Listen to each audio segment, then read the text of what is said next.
It's about 9:30 now, and there's a show tonight in the theater. It's a comedy show. It's doing only one showing at 10 o'clock. So we're going to head down to that and see what the comedy show's about. And then we'll probably retire for the evening. We'll come up here and just kind of hang out for the evening. Not sure. We may see a band or something and decide we want to stay and watch them. But we'll see. We're going to go ahead and head down to the theater. So come on along. We're in the theater. We're up on the upper level.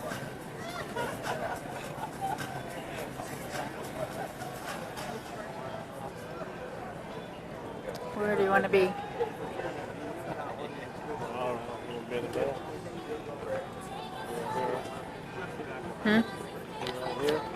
Somewhere where the... Not washing or anything like that for a week, yes?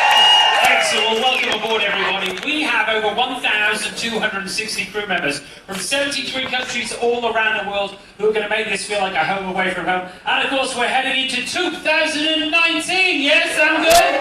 So, we got a lot of parties for you. We've got a lot of fun stuff happening for you each and every night. In fact, tonight, once you've been here for the comedy, head to the Martini Bar. We've got silent disco for you. Now, this... One person's excited. 2, 3, 4, 17. So this is where we give you a set of headphones and you've got 3 nightclubs in your ears. Then we're going to play some oldies, we're going to play some Latin, we're going to play some pop music as well. And there's no loud music, it's just all done inside the headphones. It's a great system called silent disco. So basically, if you just walk past, there's just a load of silence and people dancing like this. Occasionally shouting out "A Macarena" or something like that. I know it sounds odd, but go and have some fun as soon as you've seen this. Now, just to introduce myself, I'm in charge of the entertainment on board. I've got a team of around 70 people. We've got some great live music. Where are my fans of live music? Anybody support live music? Yes? Fantastic live music program. We just had a Lennon and McCartney thing in Celebrity Central, which was just fantastic. We've got wonderful live music poolside. We've got a Sunset Bar. We've got it the Ensemble Lounge, Grand Foyer, Sky Lounge, right around the ship. So please get out and support our live music program. We've got wonderful shows here every single night. Now tonight is the only one we do at 10 o'clock, and for the rest of the cruise it's going to be 7 o'clock and 9 o'clock. So the first full production show tomorrow night from our singers and dancers will be Elysium. 7 o'clock is your pre-dinner showtime, 9 is your post-dinner showtime. So I look after all the entertainment on board. We've got a lot going on this week as well. We've got some big parties for you every single night, and of course we've got the big deck party, all being well weather-wise for New Year's Eve. 2018 into 2019. Sound good, everyone? Yes? So what I need you to do is get out and about. Don't stay in your room reading the latest one by Nora Roberts. I need you to get out and about and have some fun, okay? As I said, I'm in charge of the entertainment. My name's Eddie Jenkins. I come from a small country in the United Kingdom called Wales. And a woo for Wales, it never usually gets a woo. I'm just assuming you're on the drinks package, all right? Some people don't know a lot about Wales. We've got people like Sir Anthony Hopkins. I won't list all the famous Welsh people. Anybody heard of Sir Anthony Hopkins by round of applause? Yeah? Anybody heard of Christian Bale? He once played Batman. By round of applause, heard of him?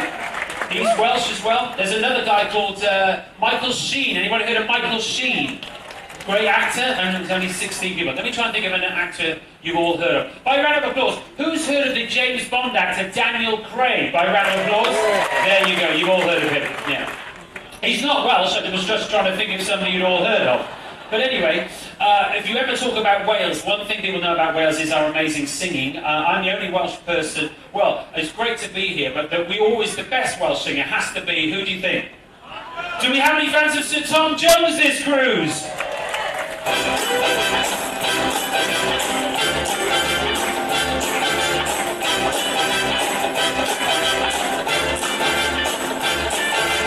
It's a really good song, but I can't sing, unfortunately, so I don't do any Tom Jones for you. But are you ready for some comedy tonight, everybody? Yes? Excellent. So the guy I'm going to bring out tonight, actually I saw him on Comedy Central. You're going to have some fun with him. So make some noise. Welcome into the stage. It's Daran Howard, everybody. Come on, Daran Howard!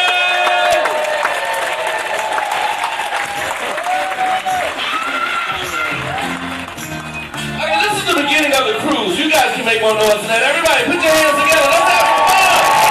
This is the start. That's what I'm talking about. Up at the top. Come on, make some noise up at the top. Yeah. Come on, everybody, clap to the beat. There we go. Come on, to the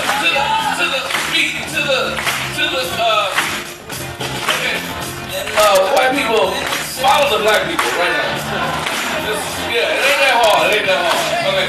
See, because before I do my show, I gotta know who I'm talking to, alright? So if you ever just have all the men in the house, make some noise. Where the men at? Yeah. Ladies in the house, make some noise. Where the ladies at? There you go. Okay, if you look good and you know you look good, make some noise. Okay, this might be alright. I was a little nervous. This might be alright, because, well, first of all, let me say this. Just like, we're going to tell you, you have picked the best crews ever. I'm going to tell you that right now, because the crew here, they are amazing. The shows are going to be unbelievable. I mean, I'm kind of like the appetizer, I'm kind of like the appetizer. I'm just the first one, but I'm a delicious appetizer, okay? I'm just saying. So you can eat me and it'll be like a meal. That's all I'm trying to say. I'm the real deal. I'm going to do this. All right, but I got to know who I'm talking to whenever I do my shows. I like to know who I'm talking to. They kind of told me, I know USA in the house, so I'm going to get to y'all in a minute. But I need to know who else we got. Like, do we have Canadians in the house? That's what I'm talking. Ain't no party like a Canada party. I ain't lying. And thank y'all for helping us out with that medical glaucoma stuff y'all help us out with. We really appreciate you guys leading on that. Okay. What about, do we have some people from, I know the UK is in the house. UK in the house? A couple people from the UK? I was expecting more than that, though, really. That didn't sound it. Well, hey, I gotta say something, though, real talk, especially for the Americans. You don't know this a lot, but, like, people from the UK, they really get upset when you, mistake their accent for, like, Australian or like, New Zealand. Oh, they get upset. I mean, seriously, like, I went up to the guy saying, man, where in Australia you from? He was like, I'm from Wales, you wanker. And I'm thinking to myself, okay, come on, man, I'm American. First of all, I'm American. We're never gonna get the accent. I mean, come on. We can't even get the metric system, let's be honest. If you want to freak out Americans, just tell us the weather in Celsius. That'll freak us out. 19 degrees, oh my God! That's all you gotta do. And I know USA, I'm sure we got some people from like Australia or wherever else you are, maybe one or two, See? I'm going to tell you right now, don't nobody party like Australians. Yeah. Nobody drinks like Australians. They drink better than any person I've ever met. They will go anywhere for a party. I'm telling you, the party will be at the North Pole. Get your big clothes, let's go. They do it all. All right, but now USA, I know USA in the house, but we're going to do this piece by piece. Where the West Coast at? West Coast, California, Washington, Seattle in the house, yeah. That's where I live now, I live in LA. Okay, East Coast, New York, where New York is, DC. Midwest, anybody in Chicago in the house? I lived in Chicago for 8 years. Love it. Now the South, where the South is, like Florida, Georgia, Tennessee, Mississippi, Arkansas. That's where I'm from. I grew up in Memphis, Tennessee. I'm from the South. Memphis, Tennessee. I am from Memphis, but let me also do this real quick. Where are the people from the states that nobody care about? Like North Dakota, South Dakota, Wyoming, Idaho, Iowa. Now, I'm originally from Memphis, Tennessee, but I live in Los. He was happy about. Oh, I know who these are. These are the alcohol package people. That's what we do right now. You can tell they are the happiest people on the cruise. And this is this is the best cruise to do that. Because on this cruise, you got the best excuse. It's the holidays. That's the best excuse you can get. You're right. Hey, man, you drinking wine, liquor, and Long Island eggnog. You're like, it's the holidays. It's the holiday. That's how you do it. That's the excuse for this entire cruise, for any stupid thing you want to do. It's the holidays. That's what it is. It's the holidays. Who are you? Very excited. Okay, but let me do this. All right, now, I want to see, I have to do my show. I got to tell you a little bit about me. Like I said, I am from Memphis, Tennessee, but I live in Los Angeles now. Now, here's the thing. When I started really doing comedy and started doing TV, I started feeling myself. So I moved to LA, and I was feeling a little bit, and I moved to an all-white neighborhood. Big mistake. See, because if you're the only black in the neighborhood, all that means is the neighborhood watch is watching you. I take it back. It was 2 black people in my neighborhood. It was me and the guy they hired to watch me. That's what it was. That's it. I had to get out. And here's the thing. I learned my lesson. I kind of moved away. I moved to a more diverse neighborhood over on the beach. But I get a chance to fly back home quite a bit. Like I had a chance to just come back home. Now, let me say this. Is it just me? But airlines seem to go out of their way to treat you like trash now, don't they? They go out of their way to treat you like trash. And I'm going to tell you one thing airlines do that really treat you like trash. It's called first class. First class is something to make the people who ain't in first class feel like trash, for real. Because first of all, first class get to get on the plane first, right? And they had them big cushy chairs, right? And they get to drink their alcohol while you still board the plane. So they get drunk looking at you like, we'd be going if y'all wasn't so broke. And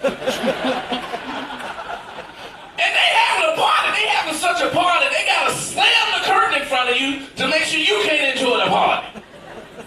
And I'm going to tell you right now, and then because it's the holidays right now, more people travel during the holidays, right? More people travel, that means more families travel, that means more children travel.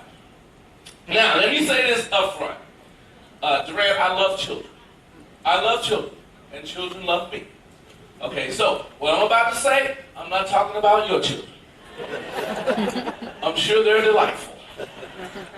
But okay, so now I'm flying. To get to this cruise, I had to fly a red eye out, so it was an all-night flight. So I'm already mad because it's late at night, and I'm really gonna get any sleep. So I'm sitting on the plane, right? I'm on the plane, in first class, drinking my liquor, right? Looking at people getting on the plane, thinking, man, we'd be gone if y'all wasn't so broke. I wish somebody hurry up and close this curtain so I can relax, right? So I'm sitting over on the window, right? And all of a sudden, there's a child that was no more than 5 who gets on the plane and sits right next to me. He is 5. Now I'm looking around, where's this dude's parents? Because I know he ain't got a job, right? So I'm looking around waiting on the parents, and all of a sudden the flight attendant comes over, and what she says is, Mr. Howard, this is Marcus. Marcus is an unaccompanied minor. See, I don't even have to tell y'all already know, okay? So she's like, so if you would be okay if you just kind of keep an eye on him while he flies. Now, the first thing I'm thinking in my mind is, what kind of parent would let their child fly all night long by themselves at 5? That's the first thing I'm thinking. And she's like, I would. That's right there. So at this point, though, I'm trying to be like a good neighbor, so I'm like, okay, as long as you don't want none of my liquor, we'll be cool. That's what So at this point, like, the flight is taking off. It's literally like midnight, almost 1 o'clock in the morning. So we start out okay. And then all of a sudden, little Marcus pulls out his snacks. His snacks. And what his snack is, what this dude is eating something called Flamin' Hot Cheetos. For those of you guys who don't know what Flamin' Hot Cheetos are, those are regular Cheetos with dried hot sauce on them.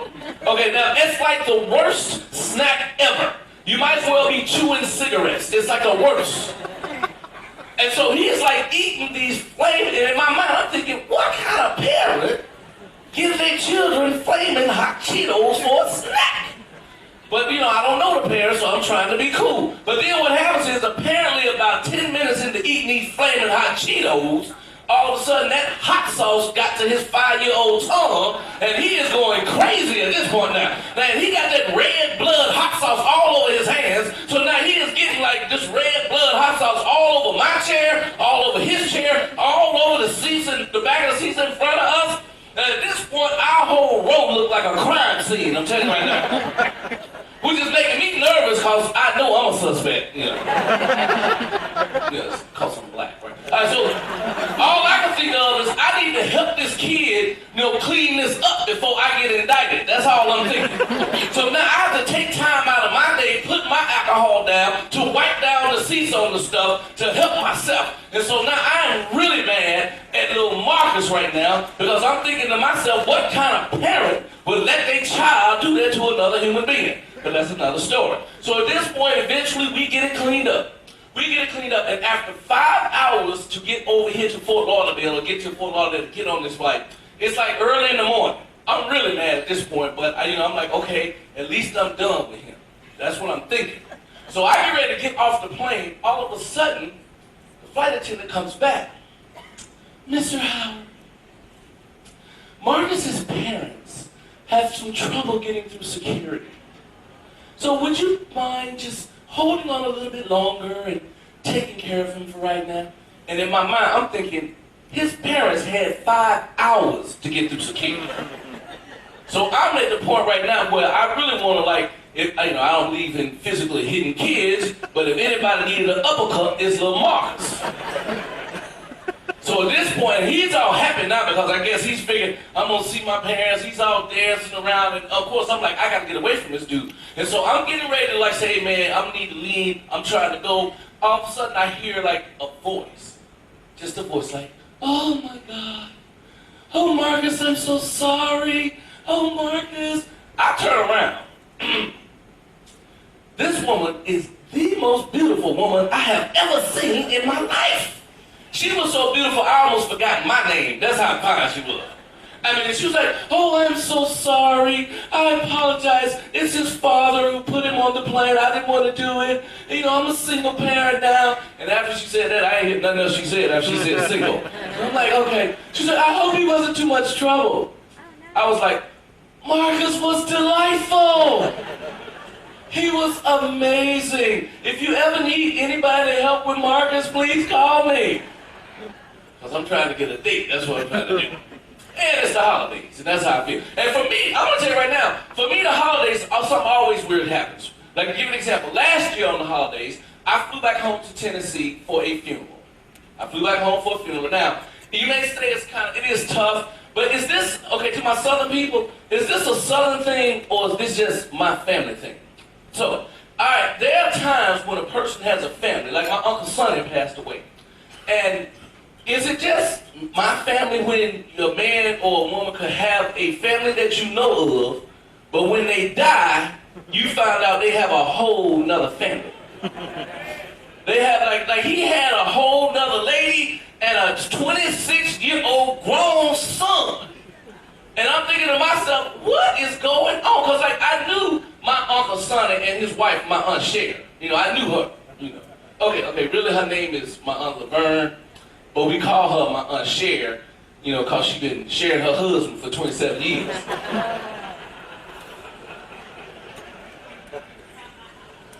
Okay, no, look, we didn't say that to her face, okay? We're not animals. We did the Christian thing and talk about her behind her back. So anyway, so now I'm noticing now that I have a cousin that I don't know, but the craziest part about it is he knew all of us. He knew who we were, he knew what we did. So apparently, and so at the how they eat after the funeral. So he comes up to me because he know I do comedy. He goes like, yo, little cuz. Okay, now first of all, let me say this. All right, I'm from the hood in Memphis. I'm from the hood. And so we speak a language in the hood that we it's just called basic street. It's just street language. We call it basic street. So to really understand my cousin, because he speak basic street, I'm going to have to kind of talk him how he talk. But don't worry, I can translate. Because I speak English and BS. So he like, what up, cuz? What do, cuz? Translation, hello, cousin. How are you? I'm like, no, it's all good, man. It's the holidays. Sorry about your dad that I didn't know was your... So he's like, well, look, cuz. Check it out, man. I heard you do that comedy thing, right? So you're in the entertainment game. So here's what I need from you, man. I need you to introduce me to JC. You know what? Because just like he do, I float. What? Translation. My dear cousin, I know that you are a very talented and somewhat attractive comedian.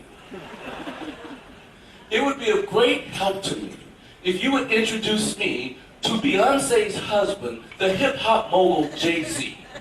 Because just as he is a rapper, I too am a rapper. I'm like, okay, I'm gonna play along because, it's the holidays, so I'm gonna play along. I'm like, okay. So he said, you wanna check it out? Wanna check out what I do? Wanna check out what I do? Translation, would you like an example of my skills? So it's the holidays. I'm like, okay, cool, man. Let's see what you do. I said, okay. So he's like, step back, step back. Translation, step back. Step back.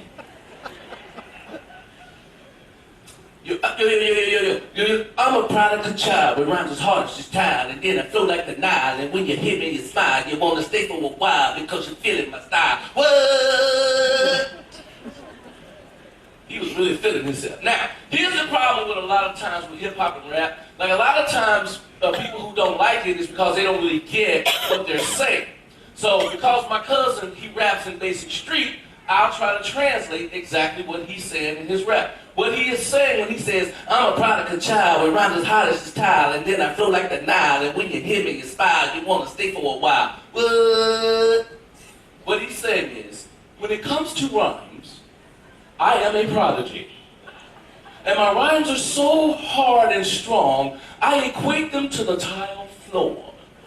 So that when I speak them, they flow not unlike the waters on the Nile River. And when you hear them, you cannot help but have a smile come to your face. And you want to stop and stay and listen to me because you enjoy it so much. Ergo, my style.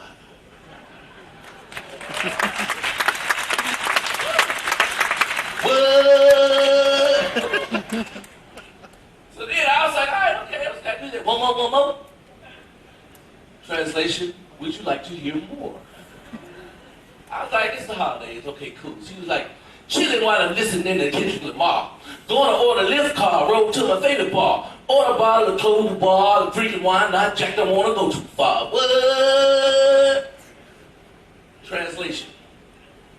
I'm relaxing listening to the artist Kendrick Lamar.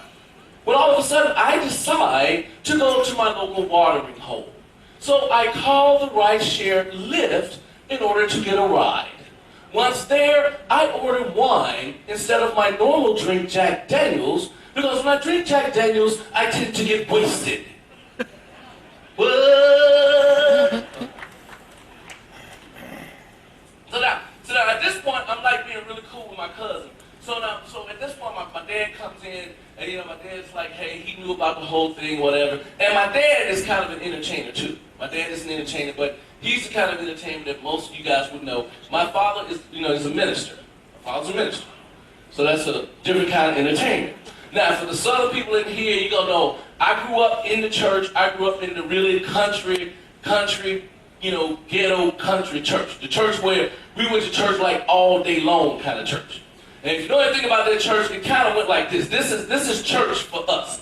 The first part of the church after they start church, and for you southern people, you know exactly what I'm talking about, then the choir has to sing first. So when the choir gonna start singing, and the choir is amazing. They get all into it. It's like, oh, I love him, he loves him, you love him, we love him, I love him, you love him. It's so good, you forget you in church.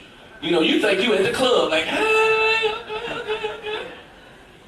They so good, they ought to charge for them. That's how good they are. They are that good. Well, matter of fact, they do charge.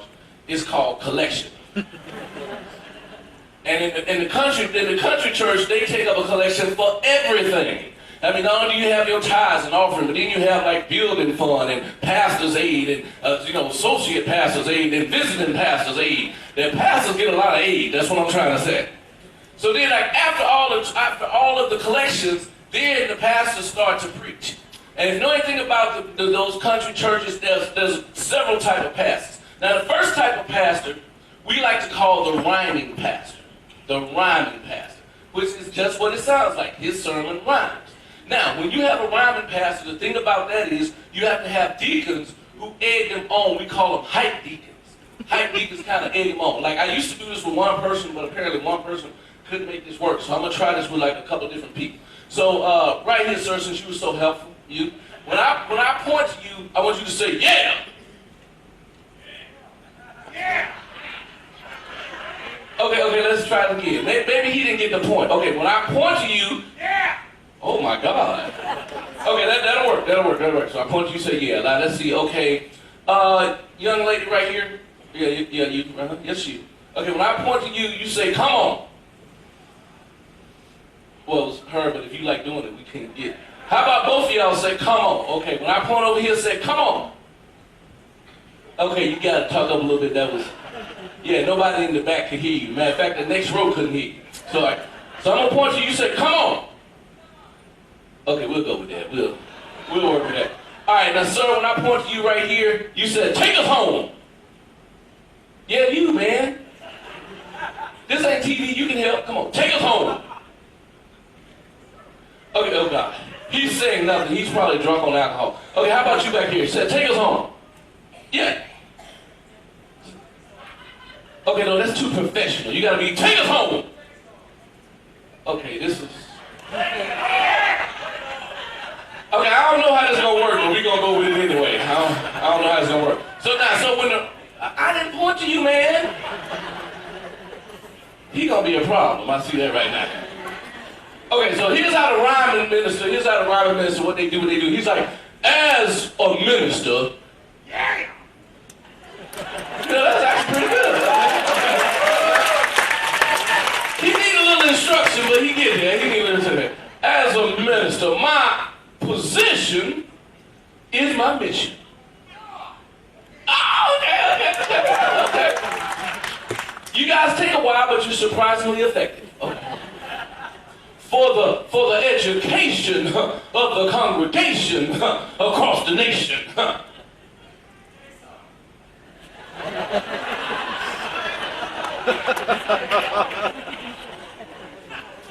We'll work with you.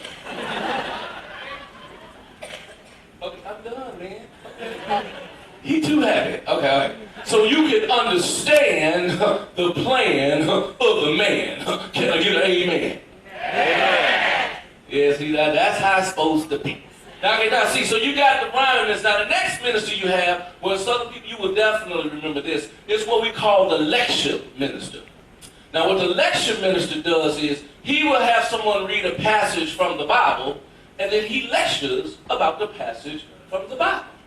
So it's something like this. He's like, can someone get me Ecclesiarchus? See, these are the people that really go to church. They're laughing.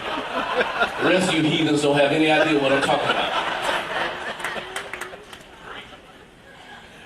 Ecclesiarchus, chapter 7, verse 13.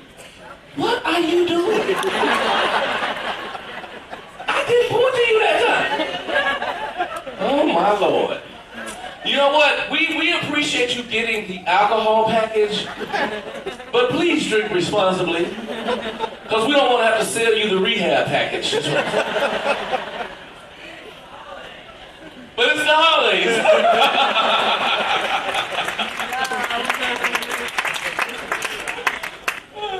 Okay.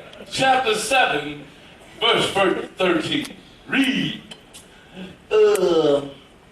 They were stuck in the wilderness. Stop right there.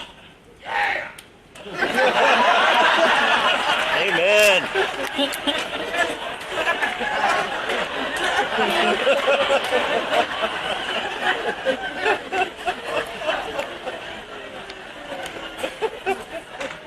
Oh God, he is entertaining. I will give him that.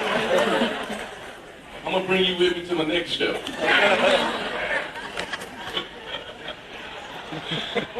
Oh God. Okay, all right. Now this time, whether I point or not, don't say anything. God.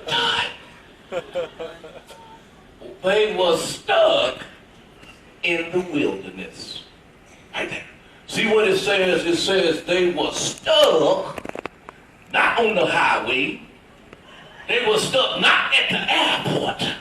They were stuck in the wilderness. Now see, some of you right now may be stuck in the wilderness of your mind, right? Getting drunk off the alcohol package and not sharing with your neighbor.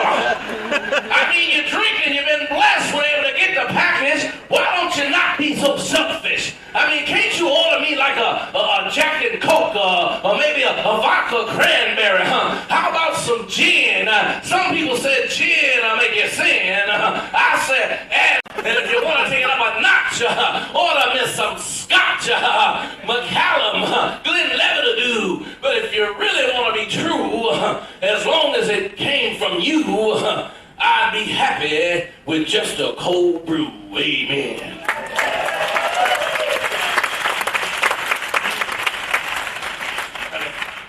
And then the final minister you have, which was my dad. My dad was what they call a melody minister.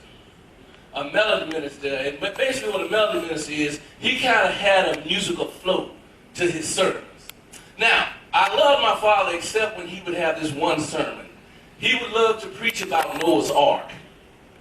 Now, the problem in a country church like ours with preaching about Noah's Ark is he thought it fascinating to name the animals in his sermon.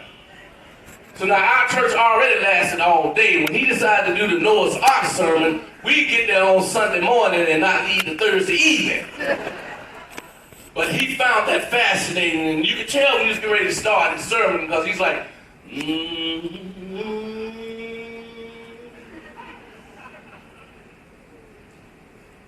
Noah built the ark, and two of every animal's lined up to embark. I said, Noah built the ark, and two of every animal's lined up to embark. There were two lions and two giraffes, two elephants and two silverback gorillas, and two sea lions, two dolphins, two blue whales, two hammerhead sharks, and two falcons, two ravens, two eagles, two Dallas Cowboys.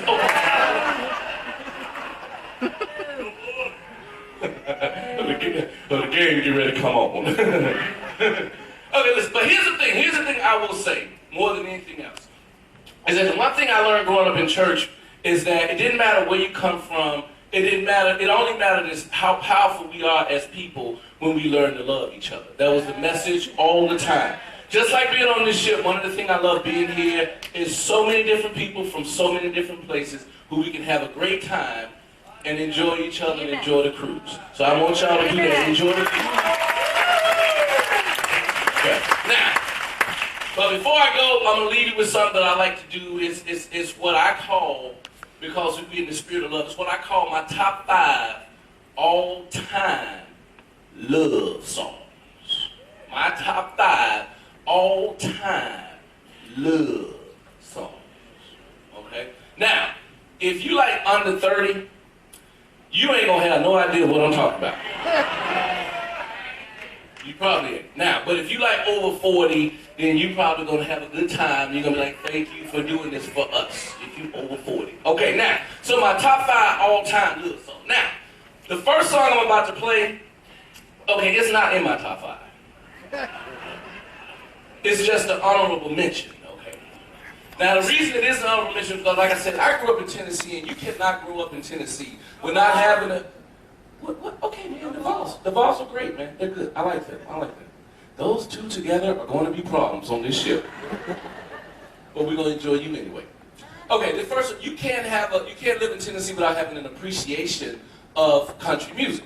So I cannot do a love song top 10, top 5 or whatever without having some country music there. So I had to go back in history and find what I felt was the best symbol of, great country. And this is what I came up with. I think this is a great love song. Go ahead, it's a great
go to Dollywood. It's there. Hold on, I'm almost done. Okay, now the reason that I couldn't put it in my top 5 is because they went too far to kind of come up with the love. Like, it was too much symbolism. Like, to me, when you really want to talk about love, it should be direct and to the point. That's what I believe love should be, direct and to the point. So now here's my top 5. Number 5.